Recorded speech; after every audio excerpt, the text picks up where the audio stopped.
el año 1976, hacen crisis las diferencias entre las Fuerzas Armadas y Juan María Bordaberry. El presidente, que se encontraba al final de su mandato, quería reformar radicalmente la Constitución en la que eliminaba los partidos políticos, sustituyéndolos por corrientes de opinión. Esta propuesta no fue aceptada por los militares, lo cual generó cambios en la dictadura uruguaya. La destitución del presidente. El 12 de junio asume como presidente en forma provisoria Alberto de Micheli, siendo sustituido por Aparicio Méndez el 1 de septiembre.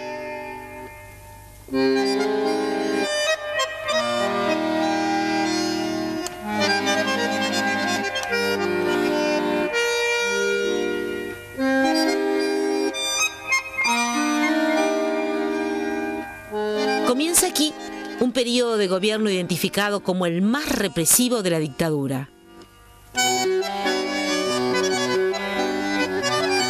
El Plan Cóndor, que nucleaba a las dictaduras del Cono Sur, estaba en su apogeo.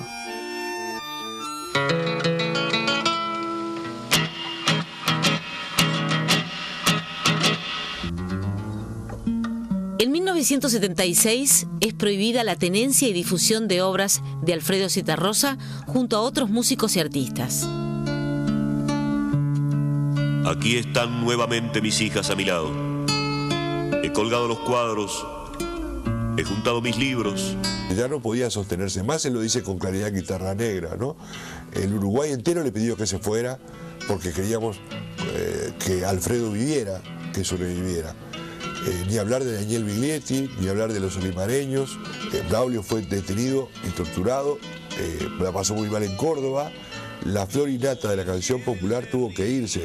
No son para los ricos y alguno llega a entrar. Desde el año 73 estaba yo prohibido, del 72 estaba yo prohibido en Uruguay. Los años se me confunden. Y yo participé en esa campaña preelectoral del Frente Amplio, cantando en todo el país. Pero a partir del escrutinio, digamos, yo quedé prohibido en Uruguay. Y desde entonces empecé a salir del país. Aunque no obstante, vivía en Uruguay hasta el año 76. Los boliches del Cerrito están llenos de milicos con ropa militar y otros de particular. Una cosa es una cosa y otra cosa es otra cosa. ¿Cómo se produce este adagio en mi país que vamos a escuchar dentro de algunos momentos? Bueno, Adagio es una canción, te cuento detalles de la cocina, sí. Vamos a decir. Es una canción que yo preparé para un dúo de cantantes femeninas, Marga y Betty, que concurrían a un festival en España y me pidieron una canción para presentar en ese festival. Pero resulta que ellas decidieron no ir al festival y la canción quedó allí disponible para una grabación futura. Tiene la edad de la dictadura prácticamente la canción, en el año 74. Yo espero que la sobreviva, ¿no? Y bueno, desde el punto de vista de su texto es conocido lo que dice. Dice: mi pueblo que puede leer en su mano de obrero el destino. Mi país, qué tristeza, la pobreza y el rencor. Saliendo del Uruguay en aquel año 76 que digo, yo no podía creer que me había ido, de alguna forma, porque había asumido el exilio como una responsabilidad, como un deber, porque suponíamos, mis compañeros y yo, que era más útil mi canción fuera del país que dentro del país, en aquel momento. Sigue siendo, creo yo, de alguna utilidad mi canción, como la de tantos y tantos otros uruguayos que hemos salido al exilio y estamos desempeñando tareas diferentes en el exilio, pero para hablar de cantores, como la canción de Daniel, como la canción de los olimareños,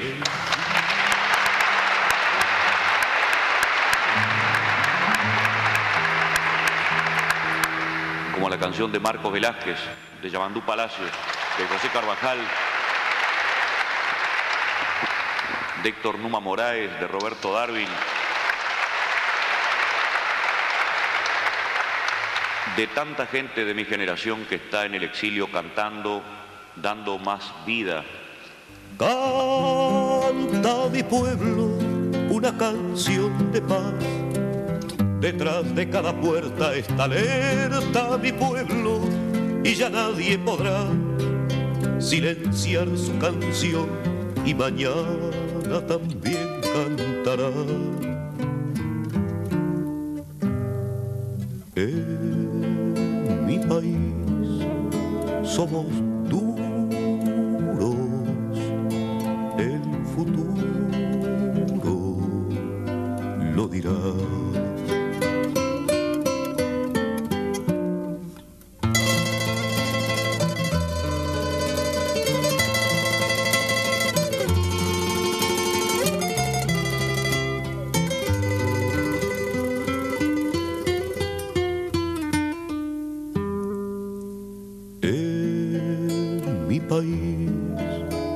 Qué tibieza cuando empieza a amanecer. Dice mi pueblo que puede leer en su mano de obrero el destino, y que no hay adivino ni rey que le pueda marcar el camino que va a recorrer. En mi país, qué tibieza cuando empieza a amanecer. Yo no me quería quedar encerrado acá como una jaula, ¿no? Si podía salir, me parecía que era más importante que yo, como mi poder de convocatoria o de voz conocida o de trabajo a nivel, podía hacer mucho afuera porque no estaba de acuerdo con lo que estaba pasando en mi país, ¿no? En Argentina los solimareños eran muy conocidos, conocidísimos, igual que acá, ¿no? Tenían mucho peso. Y el golpe de Estado en Argentina fue en el 76, y yo estaba en Argentina y me llevaron preso. Muchas soledades se juntan, muchas soledades a un hombre, muchas voces con nombre, abren las tinieblas y apuntan. Braulio López estuvo detenido en Córdoba en 1976 durante un año.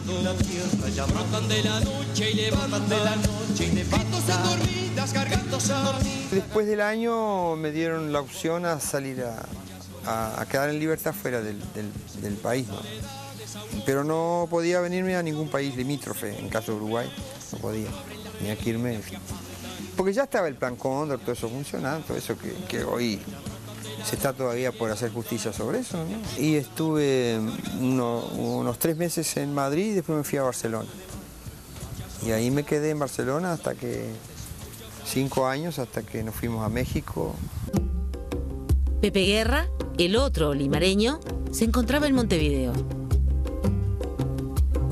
Una vuelta aparece un policía con un papelito diciendo que estábamos, decía, prohibido en todo el territorio nacional, los solimareños. Yo estaba en mi casa, sin firma y sin nada.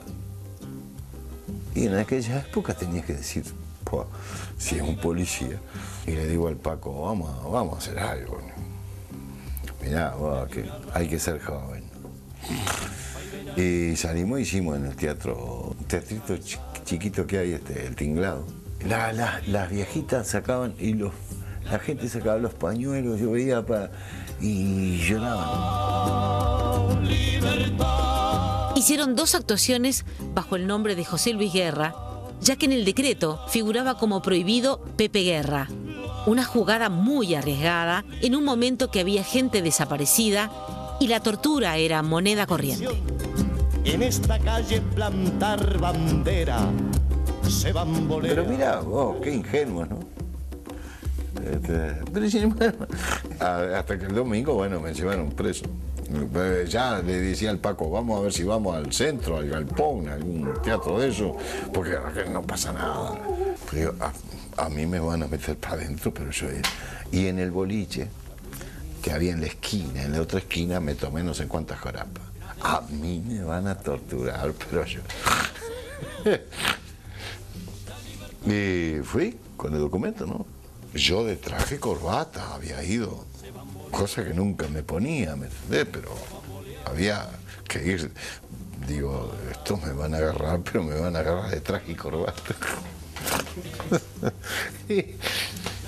En el pasillo eran ruidos de máquina de escribir y de cosas, y viene un tipo y me dice, pero Pepe, mirá lo que traigo, que el segundo, yo no sabía que era el segundo, pero parece que era un jerárquico de ahí, yo qué sé. Me dijo que si vos grabás un disco, con la canción Disculpe, y después lo que vos quieras grabar, eso sí, sin nada de protesta. Digo, entonces le digo, pero escuchame, loco. Disculpe, lo pasan a prepo por las radios y el pueblo no quiere Disculpe. Para eso invento una canción, yo con un tremendo cagazo ahí, ¿me entendés? Yo para eso invento una canción, pero ¿qué voy a grabar? Disculpe. Decirle al segundo que no me voy a meter con Disculpe ahora. Increíble. Los tipos se fijaban en el poder de la canción.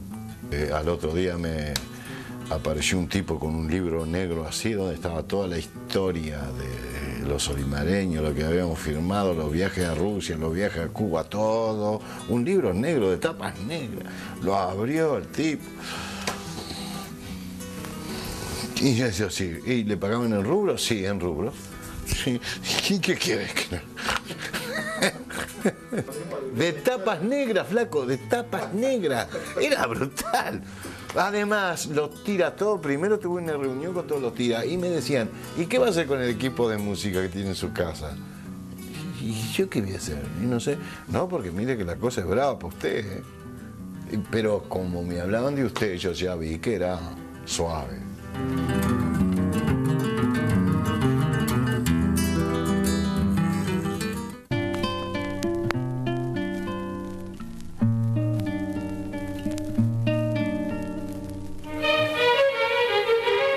Desde las primeras horas de la mañana del 23 de septiembre, miles de niños llegaron a la Plaza Independencia para depositar una flor al general José Artigas. ¡Artigas! ¡Héroe máximo de nuestra independencia! ¡Qué emoción me embarga cuando me acerco a tu monumento! ¡Gracias, Artigas, por la patria que nos diste! Pero también a los 129 años de su muerte, las Fuerzas Armadas y el pueblo oriental, unidos con el ideal de Artigas, se encuentran en la enorme tarea de reordenar la nación con el valor, el desinterés y la serenidad que de él aprendimos. Desde luego, y más adelante destacó. Pero os aseguro que en la que se encuentran empeñadas las Fuerzas Armadas visan la libertad, la seguridad y la igualdad de los ciudadanos, el objeto y el fin del gobierno, como lo dijo Artigas. Tanto para la derecha como para la izquierda uruguaya, el general José Gervasio Artigas fue uno de los principales referentes. La dictadura cívico-militar también se encargó de hacer calzar el ideario artiguista bajo sus acciones. Eran momentos de mucha tensión social. En ese contexto, comienzan a surgir algunos espectáculos en salas de teatro. En 1976, el grupo Nosotros Tres, de Darnochans, Galemire y Eduardo Rivero, actúa en el Teatro Shakespeare & Company. Hacer un recital entero, aunque fuera en una sala pequeña, a mí me resultaba difícil, pero bien difícil. Entonces yo pensaba en Galemire, que era un gran compañero que estaba medio en banda en esa época, y tenía un dúo con Eduardo Rivero. Entonces dije, ¿por qué no llamarlos a los dos y hacer un recital? Nosotros teníamos pensado hacer de repente una función nada más. E hicimos como 9 funciones. O sea, agotó todas las posibilidades de nosotros, ¿verdad? A pura puerta cerrada, censando gatos y envidos, acólito de barajas. Las buenas experiencias en el terreno musical no se repitieron en la vida privada de Eduardo Darnochans. había ido preso en el año 76, no sé cuántos días porque perdí la cuenta, ahí con una capucha, todo así encapuchado. Yo andaba en el centro y mi señora estaba en la casa de unos tíos de ella y la llamo, entonces dice Laura, dice, mira, dice que te van a hablar, la voz de ella no era muy buena y era esta gente que me andaba buscando. No te exilies, me decía, como creyendo que yo me hubiera ido y yo andaba haciendo, bueno, de ahí fui a donde estaba Laura y bueno, de ahí hasta varios días después no supe dónde andaba. Me hicieron bajar escaleras y bajar escaleras y bajar escaleras y bajar escaleras y bajar escaleras. Después dijeron, bueno, párese ahí hay una pared, bueno, contra la pared. Estoy contra la pared. Siento la pared atrás, pero quede de pie, no se recueste en la pared. Mire que hay guardia acá. Y en efecto, o sea, no. Estuve de plantón no sé cuánto tiempo hasta que un día me senté. Nadie me dijo nada, así que seguí sentado. Hubo gente que pasó muchas cosas peores que uno, pero muchas. Mucho dolor, mucha injusticia, ¿no? Pero el solo hecho de que te pongan una capucha ya es un apremio físico. No te hacemos pomada porque ya sos famoso. Eso fue lo que dijeron. Yo no sabía por qué estaba ahí, hasta que en cierto momento me llaman a mí. Aparte justo me habían sacado la capucha y veía eso de frente. Había 3 sombras detrás. Entonces me entraron a leer una posible declaración mía que decía que yo había ido al Festival Mundial de la Juventud Democrática en Berlín Oriental de aquella época. Me habían hecho ir hasta allá y después de eso andar por Hungría, Bulgaria, hasta llegar a la famosa Unión Soviética, donde hacíamos toda clase de cursos de guerrilla urbana, de esto, de lo otro. Fabricábamos bazucas con caños de chimenea que disparaban, todo casero, que disparaban supuestamente bombas Molotov. Yo supongo que eso se habrá hecho, pero yo nunca lo hice. Y acá nunca nadie tiró eso tampoco. Así que me parece que le estaban agarrando medio grueso. Entonces yo intenté explicar que no había ido nada a Berlín. El Darno, pobre Darno, se la ligó, no sé por qué, porque él no había ido a Berlín, pero buscaban un Eduardo. En cierto momento las luces se entraron a ser menos fuertes. Yo logré distinguir a mis interrogadores. Eran a la izquierda, a la derecha en realidad, pero a la izquierda mía, un tipo que se llamaba Alférez da Silva. Era un tipo que estaba asimilado en la Marina, por eso tenía el clavo de Alférez. Después en el centro había un tipo de apellido Alén Castro, o de Alén Castro. Y a la derecha, mi derecha, un sujeto bastante siniestro que me costó reconocer en aquel momento. Su nombre es Ariel Ricci, un conocido batidor, traidor de la UJC. Un cartel preso en un muro, una paloma dañada, el batallón de una verja, un aroma de genciana. De ahí en adelante pasamos al régimen de libertad vigilada. Libertad vigilada quiere decir presentarte cada 10 días en la unidad militar, o en este caso naval, afirmar que vos estás acá en Montevideo, que vivís donde vivís. Yo estaba preso en Montevideo. Para salir de Montevideo, para ir a La Paz, yo tenía que llevar un salvoconducto que me daban. Pero yo no le hice caso porque el aire me sobraba.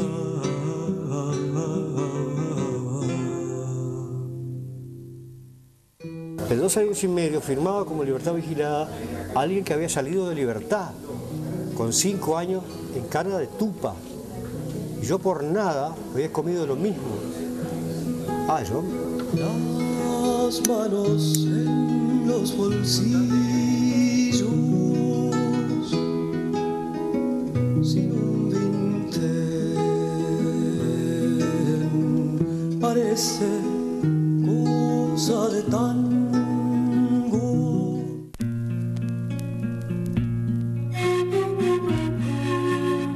Un dúo dúo que comienza a trabajar en 1976.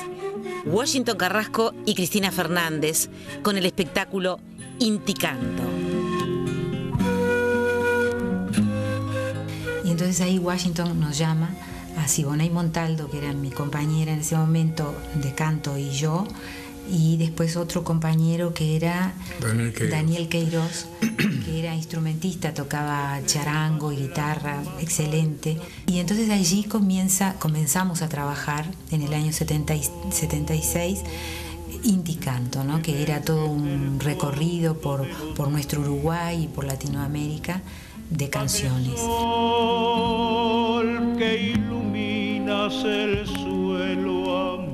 En aquel momento, cuando salimos a cantar, bueno, algunas críticas decían que éramos muy eclécticos. Se tocaban instrumentos de distintas áreas latinoamericanas, pero no era una copia exacta porque nunca quisimos. Aquel cielo azul jacinto. Y de que se conocieran los textos, sobre todo, que es a lo que nosotros le damos mucha importancia. De esa época nacieron Bajo del Árbol un Tambor de Humberto Megue, Las Cometas de Juan Carlos Legido. Mucha poesía de Idea Vilariño. Así fue que comenzamos con Inti Canto, que quería decir sol y canto. Nosotros estuvimos en el Teatro del Centro, en ese espectáculo, que tenés una cercanía con la gente fantástica, ¿no? Y nosotros podíamos mirarlo a los ojos y después eso la gente te lo agradecía de una forma que era increíble, ¿no? A veces te hacía llegar a las lágrimas porque había gente que te apretaba el brazo y decía, qué suerte que están acá, dice, tengo un hijo adentro. Era, en cierta manera, es difícil decirlo, pero era hermoso llegar de esa manera, ¿no? Como entre líneas, con gestos, con lenguajes distintos. Vos sabías que lo que estabas cantando le estaba llegando a la gente. La cometa es el alma de los pájaros muertos que reviven en el cielo su plenitud viajera. Desde el hilo tendido como arado de viento, asciende al infinito su flamante alegría. Cometas en las playas, cometas en los parques, cometas en las copas, aún tierna de los árboles.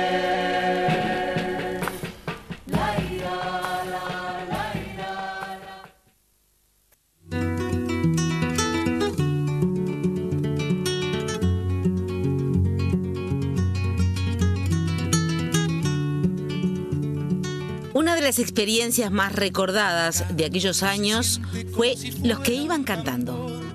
Un latido de vereda, de juegos y vida. En el 77 simplemente se da que ese grupo de muchachos con intenciones en lo artístico, en lo específicamente musical, en lo artístico y en lo, digamos, en lo político, en un sentido amplio, articulan un primer espectáculo que se hace en un local pequeño, o relativamente pequeño, que era Shakespeare and Company. Eso resulta un éxito muy grande. Aquel pueblo rincón de tus besos, cómo me gustaría cantarle y que vieras que estoy adentro con mis sueños traídos de antes. Y eso se traslada al teatro circular y se transforma en un boom. Y empieza a producirse un fenómeno muy extraño, con un producto de mucha elaboración, muy refinado, con una cantidad de rubros cuidados, con cosas estudiadas, digamos, de una aparente espontaneidad de manejo. Casuales casualidades me llevaron a nacer en un lugar escondido, tan chatito y tan perdido que en el mapa no se ve. Detrás del lanzamiento de los que iban cantando había nombres muy importantes dando sus opiniones, de alguna manera controlando, dirigiendo o sugiriendo cosas para de un solo golpe promover a 4 cantantes solistas. Además había un nivel de discusión muy grande entre ellos. Eso logra una adhesión muy grande, pero lo que provoca es el comienzo de una etapa diferente, que eso es lo que es históricamente importante. De una cosa que no está prevista por la censura o por la represión, con nombres que no están en las listas de los prohibidos y que están arriesgando la vida cotidianamente. Albañil yo soy, también cantor, me voy y vengo el jueves si lo que canto duele. Y el director de en aquel entonces de allí, Corium Ajaronian, había resuelto por razones de economía y también para tratar de captar lo que el grupo era en vivo, los que iban cantando, que era muy interesante en vivo, hacer una grabación simulando adentro del estudio, ¿no? Para tener las comodidades de los micrófonos, el técnico, todo, pero simulando como que fuera un recital. Entonces se había convocado gente para que fuera. Medio mundo,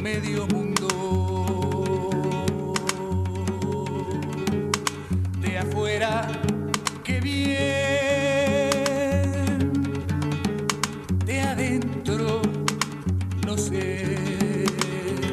Estaba fuera de lo que pudiera ser considerado música popular hasta ese momento. En mi cabeza fue una campana, un resonador muy fuerte los que iban cantando. Salirse totalmente de cualquier molde y hacer una música libre.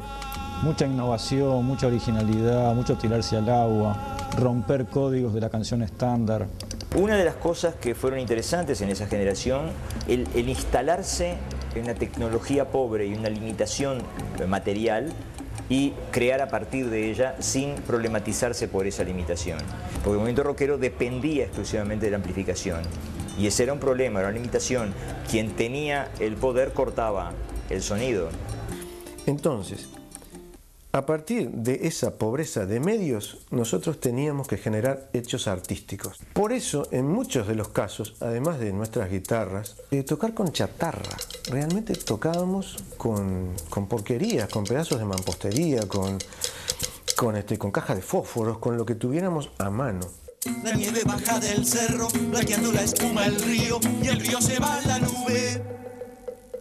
Libre como el canto mío. No quieran ponerme moldes para cantarle a la tierra. Yo canto con toda el alma, pero canto a mi manera.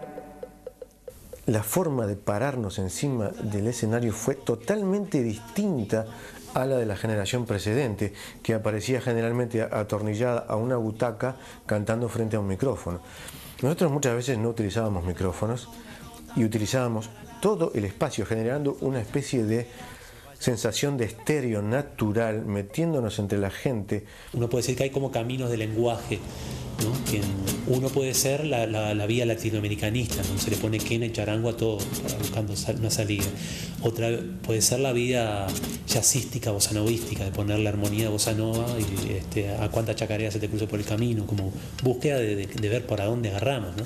Otra vía puede ser una vía más culterana, de ponerle emisión de operística o lírica de cámara, armonía eclesiástica, cuánto candombe para mejorar la cosa, grupos vocales y demás, son todas posibles, ¿no? Los que iban cantando mezclaron en una vía de tener una cabeza abierta para la música culta latinoamericana contemporánea, una búsqueda tímbrica, una búsqueda de austeridad, cuasi con ribetes indígenas. A orillas de Arroyo Chico vive el chiflado Manuel, su mujer y sus 2 hijos y su perro Cascabel. No sé lo que piensa usted. Procurábamos trabajar sobre la base de resultados no conocidos de antemano, pero respetando la tradición precedente. Chiquititos enfermos con mucha tos. Manuel deja su ranchito, va a buscar a algún doctor. No sé lo que piensa usted, pero yo pienso que... Al mismo tiempo, funcionaba un grupo importante de artistas en la cava Café Concert.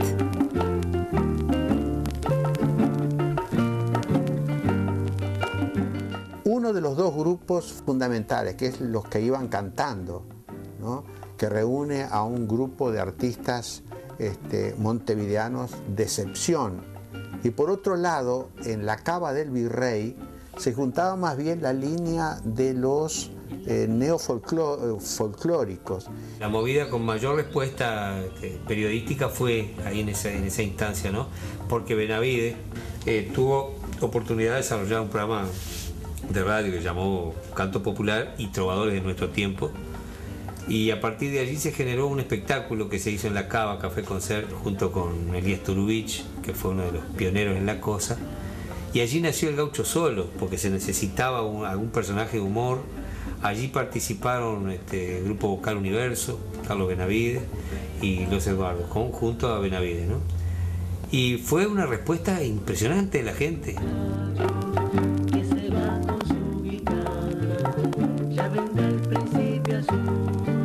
Bueno, ahí lo que hacíamos era toda una parte de música clásica en guitarra, mientras el Bocha explicaba lo que era el canto popular en versos, ¿no? De ahí entramos a toda una parte de un recorrido de canciones. La gente se animó a ir a esos espectáculos de música, y la verdad que se llenaba de gente. Llegamos hasta... Cantábamos viernes, sábado, y los sábados llegamos a hacer dos espectáculos. Los domingos hacíamos una vermú, como se llamaba, de tarde, y el espectáculo de noche. Vos me hablas de las rocas, del mar golpeando, de una barca que pasa y yo veo un caballo. ¿Qué querés? Soy del campo. Muchos de estos músicos comenzaron a contactarse en su localidad natal alrededor de un profesor de literatura que en su casa compartía y opinaba sobre música, literatura y arte, entre otras cosas. Ese profesor era Washington Benavides, quien luego que en 1955 le quemaran su primer libro, Tata Vizcacha, en una plaza pública acusándolo de comunista, se transformó en una personalidad conocida de la zona. Su casa era como una especie de cuartel general del canto popular y de la poesía. Yo en casa de Benavides aprendí a no tener esquemas. Tenía un magnetismo especial en las clases que él daba en el liceo, ¿no? Yo fui alumno de él el tercer año del liceo y después en preparatorio. En lo del Bocha no se iba a perder el tiempo, ni se iba a leer poesía por leer, ni a recrear canciones por recrear, se iba a construir. Era un taller, un verdadero taller de música, de poesía, de pintura, de fotografía. Aprendí el espíritu crítico y exigente conmigo mismo, ¿sí? Que uno tiene que dar lo mejor de sí mismo, no solo por los demás, sino por uno mismo. Bueno, algunos de esos que estábamos en ese grupo los vinimos a Montevideo y cada uno siguió su camino, ¿no? En un bar me despachaban todavía, pero ¿qué? Bueno, ser un músico izquierdista y aparte de discípulo de Benavides, izquierdista, un rojo confeso y converso, el converso y confeso, las dos cosas, éramos excluidos de la sociedad, ¿verdad? Nosotros no éramos parte de Tacuarembó. Ya desde que tuve uso de razón, sufrí la Guerra Fría. El anticomunismo en el interior era duro. Digo, antiprogresismo, a decirlo de alguna manera, para no cerrar solo con... También a nivel de mi padre como funcionario de un trabajo. Lo vivíamos a eso.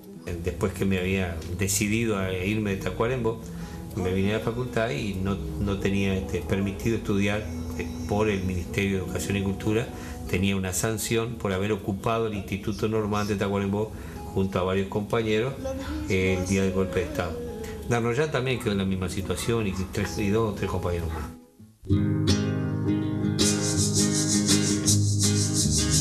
Nosotros estábamos a 400 kilómetros recibiendo la influencia de un movimiento que recién empezaba a despertar en Brasil, que era la tropicalia, que se ligaba con la poesía concretista brasileña, cuando en Montevideo se estaba con la bossa nova epigonal. Este grupo de muchachos que creció artísticamente alrededor de Washington Benavides fue bautizado por el periodista Carlos Martins como el Grupo de Tacuarembó. Cuando me vean pasar. No era ningún grupo, no era que nosotros tuviésemos una agrupación Lugola o con cosas por el estilo. Era un grupo de jóvenes que se reunía principalmente con un profesor, que era yo, pero que de ninguna manera nunca me sentí, por más que me digan maestro, yo jamás me sentí maestro de nadie. Yo pensaba que era una especie de persona un poco mayor que ellos, que estaba en la misma, buscando, tratando de encontrar cosas, y entonces va saliendo algo realmente importante y diferente. Porque si hay algo que ustedes difícilmente podrían localizarle influencias, es Darnoyan. La voz de Darnoyan es un trabajo vocal el que tiene Darnoyan, un dominio. Manuel Flores va a morir. Eso es moneda corriente. Yo hago un melisma sobre las consonantes, es imposible hacer un melisma sobre una S. Muy difícil, sobre una R. Pero sí sobre una N, sobre una L, sobre una F. Es imposible. F, imposible. No. Imposible, pero N, M, L. Bueno, los estudios de humanidades no fueron en vano, ¿no? La L, la M y la N pertenecen a un grupo parecido de vocales. Y buscando mi propia escena. Mi escena y mi dicción en la escena. Este surgimiento de nuevos músicos vino acompañado de búsquedas y hallazgos en lo musical. Hay una forma de canto que se afirma en la década del 60 y que están vinculados con la forma de bien emitir la voz en el micrófono en la radio. Tanto los olimareños como Biglietti como Citarrosa han sido locutores antes de ser cantantes populares. Sí que eso es un dato bastante importante. Y había un modo de emitir la voz que tenía que ver con ese buen gusto de lo aceptado. En la generación de 77 hay algunos que conservan ese tipo de emisión, pero otros la rompen intencionalmente. Uno de ellos es Maslía, la rompe frontalmente y hace una emisión que podemos calificar como de desagradable, entre comillas, adrede, como forma de agredir también. Fernando Cabrera, que era tenor madrigalista, pero sin embargo canta buscando una emisión muy particular, digamos afeada de alguna manera. No es... en ese caso ahí tenemos dos casos de rompimiento. Y en el caso de Carlos Benavides está rescatando el canto muy agudo, el pasaje al falsete, de la tradición del estilo, de los estilistas, los cantantes de estilo, cosa que no era bien vista en la década del 60. Saldré de aquí en pocos días más. Cada uno se maneja también con las limitaciones que tiene, ¿no? No todo es hago lo que quiero. Por cierto que la naturaleza no me dotó de voces tan hermosas y tan tímbricamente tan llenas y ricas como las de Citarrosa, Daniel Biglietti, Pepe Guerra. Mi voz es más aguda, es más tensa, más metálica. Ahora ya llegó el momento de dormir un rato, dijo Corvo Blanco que me tiene a cargo, saca una jeringa, cargue. Te encontrás con algunos intérpretes que sí tratan de pronunciar entre comillas bien, o sea que en realidad falsean la pronunciación corriente, ¿no? Así como también dentro de tipos muy diferentes también se encuentra gente que pronuncia igual que habla, igual que como habla, ¿no? Ese también sería mi caso. Es un ejercicio absolutamente natural, sin reflexión, sin análisis. Vos hablás nomás, no te pones a pensar a ver la A, cómo salió, o si estoy más agudo o más grave, o si hice énfasis en esta J. No, uno habla y chao. Yo sigo tratando de lograr eso cuando canto, dotar al canto también de las inflexiones y las rítmicas del habla.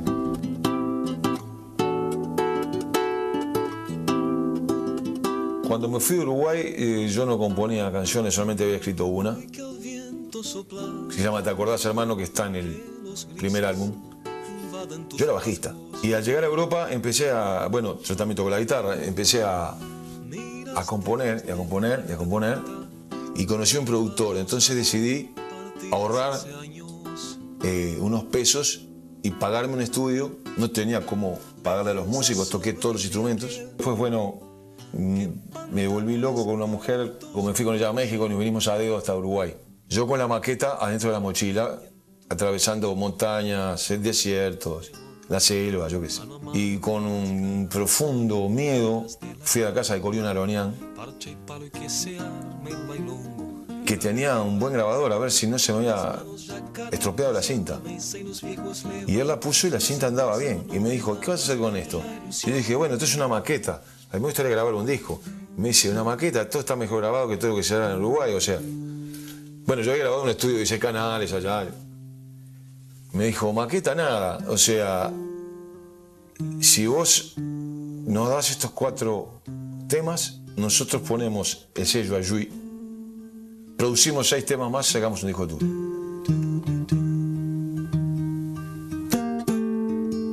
En el mes de abril de 1977, Jaime Ross presenta su primer disco, Candombe del 31.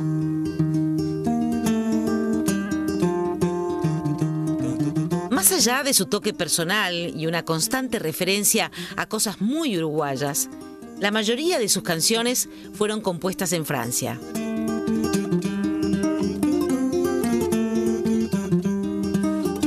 El estar lejos para mí fue un motor creativo.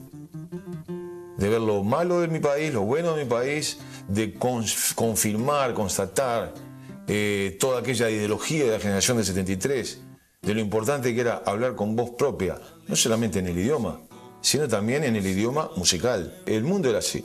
Si vos te parecías a alguien, estaba mal, pero estaba muy mal. Entonces, esto hacía que fuera necesario que cada uno, cuando mostrara lo que hacía, bueno, tenía la obligación de ser original. No lindo, capaz que era horrible, espantoso.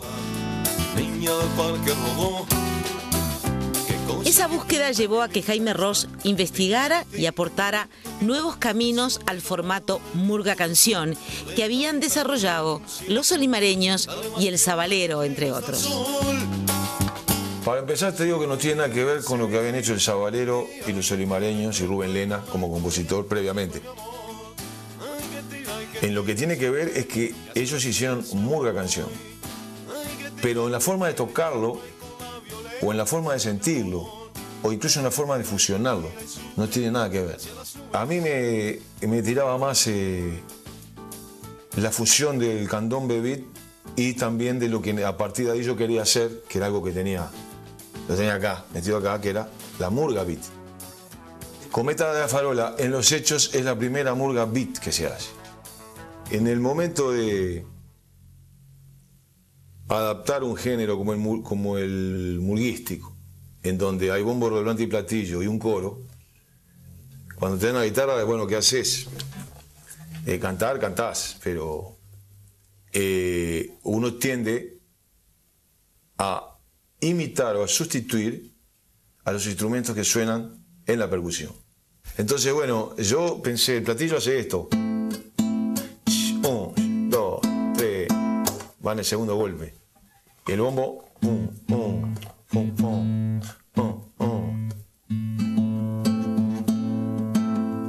Cometa de la Farola, niño del Parque Rodó.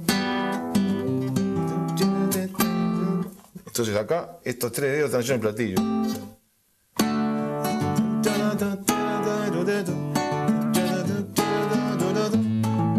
Y el pulgar haciendo el bombo. Por ejemplo, un año después en retirada arrancaba así, haciendo el platillo. Recordaron sus labios la diferencia de gusto de café. Todo es uno solo y la nostalgia es espejismo no más. se clavó su mirada en la leyenda que ordenaba en francés. Mis pies sobre la ruta, mi pensamiento vuela universal. El viento lo entonaba y se acordaba de un saludo cordial.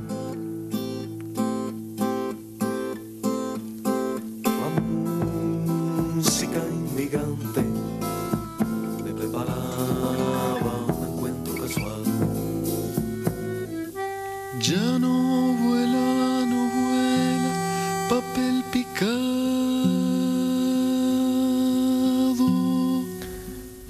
Rumbo se funda, como te decía, mediados por junio, por ahí del 79. Y el modelo, de alguna manera, lo daban los que iban cantando.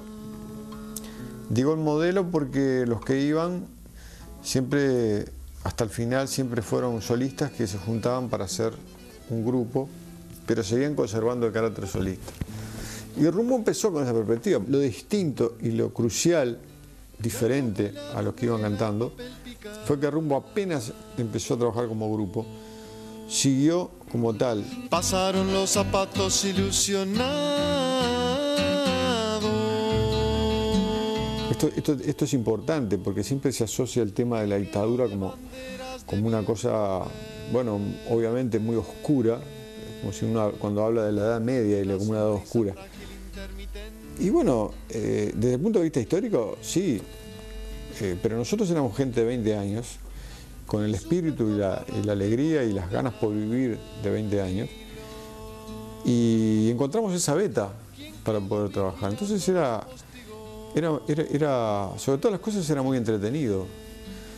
Eso no quita que fuera riguroso, porque por otro lado estábamos estudiando, casi todos estábamos estudiando y participamos de esos cursos, y participábamos de la idea de que la canción era un elemento políticamente importante y había que hacerla muy bien.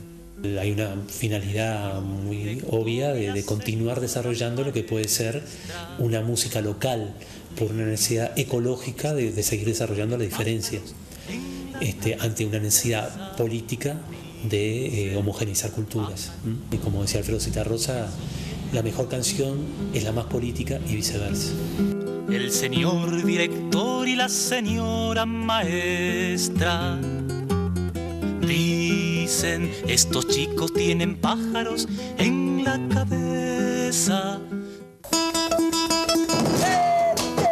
Más allá de nuevos grupos e innovaciones musicales, también aparecieron nuevos exponentes que continuaban explorando caminos abiertos por la generación exiliada. Gatos que conozco son buenos gatos, los gatos que conozco son buenos gatos, que cantan a sus gatas pese al zapato. El tema de Víctor Lima y de Rubén Lena son fundamentales.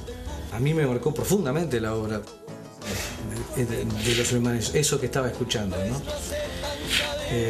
Esa cosa que muy de acá, esa cosa de que los paisajes y los personajes no eran de otro lado, donde vos empezabas a conocerte, a encontrarte.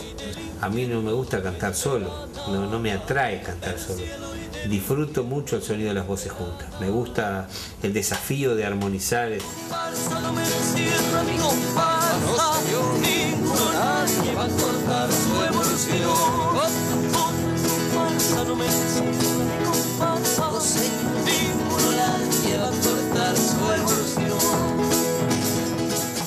En el capítulo siguiente, son años de auge para la música tropical.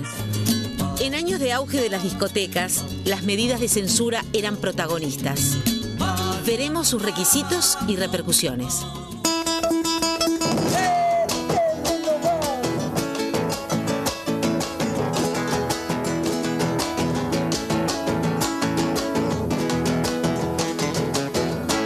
Los gatos que conozco son buenos gatos, los gatos que conozco son buenos gatos, que cantan a sus gatas pese al zapato.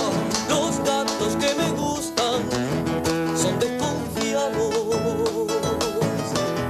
quejan, pues no aceptan cadenas como los galgos.